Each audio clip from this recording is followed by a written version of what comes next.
This week at Bungie, we're commemorating some of the more eventful times within the Crucible, and we're preparing for the release of Destiny 2 Update 2.5.2, scheduled for release when Solstice of Heroes goes live next week on July 30th.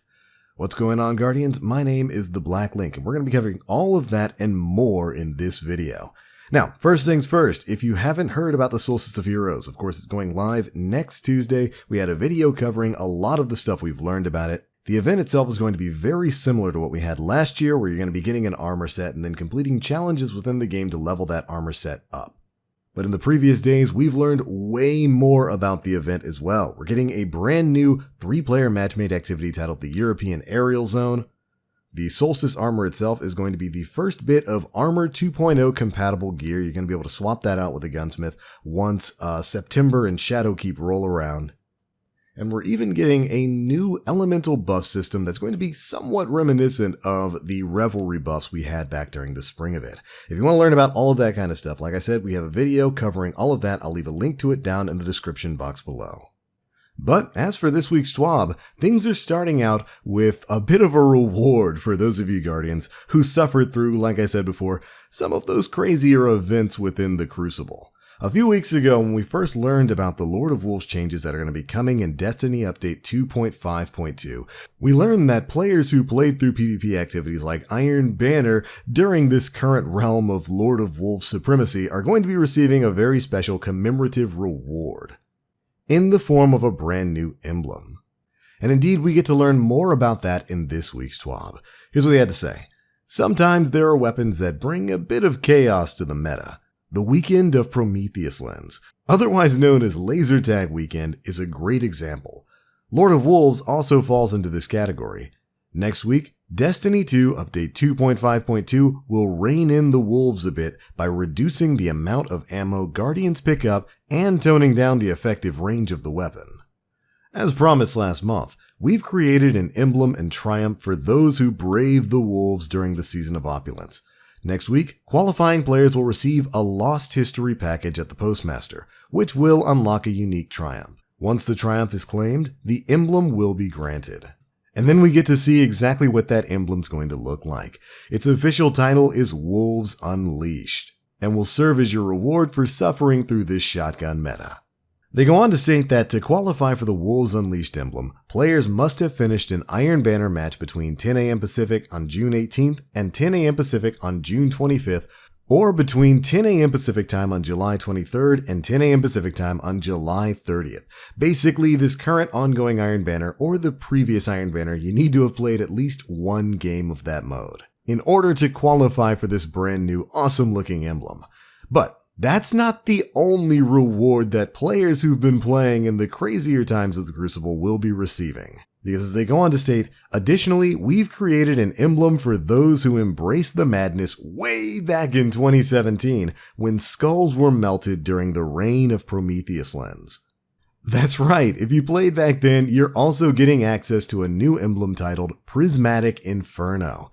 In order to qualify for that one, players must have finished a Crucible match between 10 a.m. Pacific on December 8th and 10 a.m. Pacific on December 12th of 2017.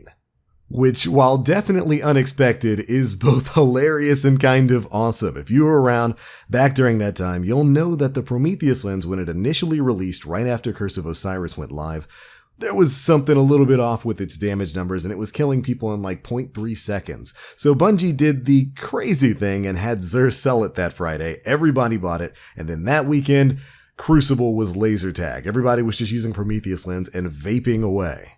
Or veeping, or whatever sound effects you want to apply to that. It was a pretty crazy time, and it's neat to see that Bungie's kind of embraced the meme there, and is granting players who played during PvP in that very short period of time before it got patched with a new exclusive emblem. Definitely something I'm excited about. If you don't know whether or not you played during the laser tag weekend, you can actually head over to Bungie's official website, sign in on whatever account you play on, whether it's PlayStation Network, Xbox Live, or a Battle.net account.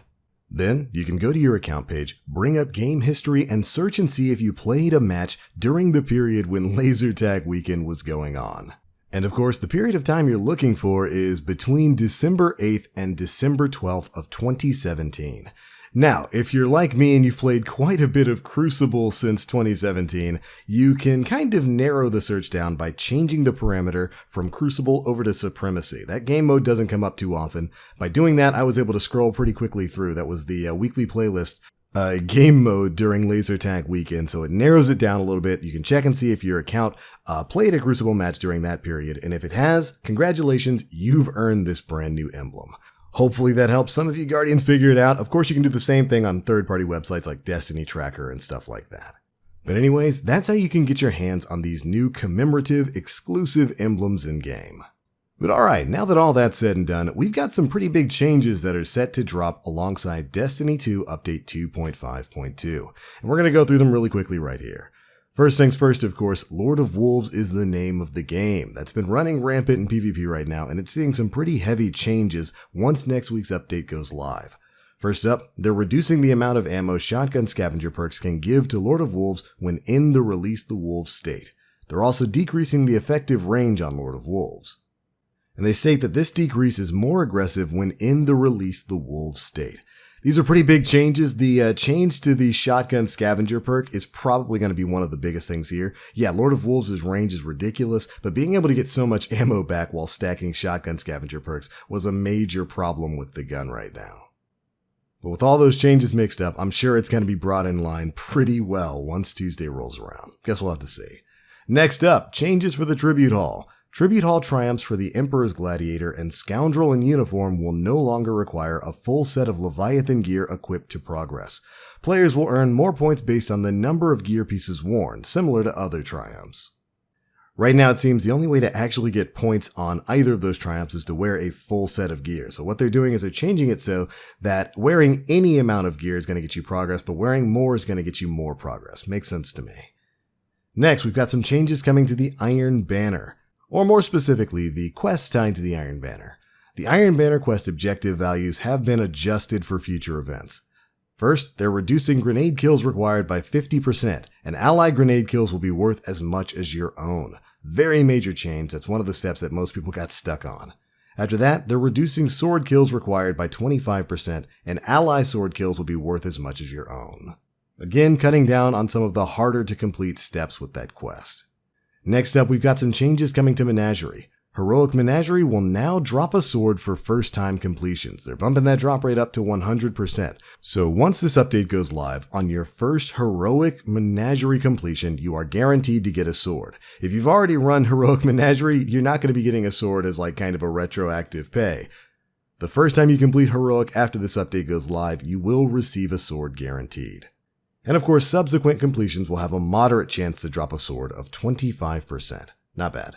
Then finally, we've got some general changes. They fixed an issue where completion notifications did not appear after completing bounties, and they've also fixed an issue where players would sometimes not spawn during a Crucible match. If this has happened to you, you know it basically pops you in like you're spectating. And there was a general way to fix that. I do believe we talked about it on the podcast. You basically go over and like complete a bounty. You'll have a completed bounty in your inventory in your pursuits tab. You complete it and then it should log you in. But thankfully, all of that's being fixed in next week's update. But alright, Guardians, there we go. That is pretty much it for the Bungie blog for the week of July 25th, 2019. We've got a big patch coming out next week, and I'm sure we're going to have plenty of patch notes to go through, so make sure you're staying tuned there. But that's the news. Those are my thoughts. I'm loving the way those emblems look, and I'm super happy that they decided to remember and commemorate Laser Tag Weekend. That's been a fun story to tell new Guardians, and now we'll have something to show off for it.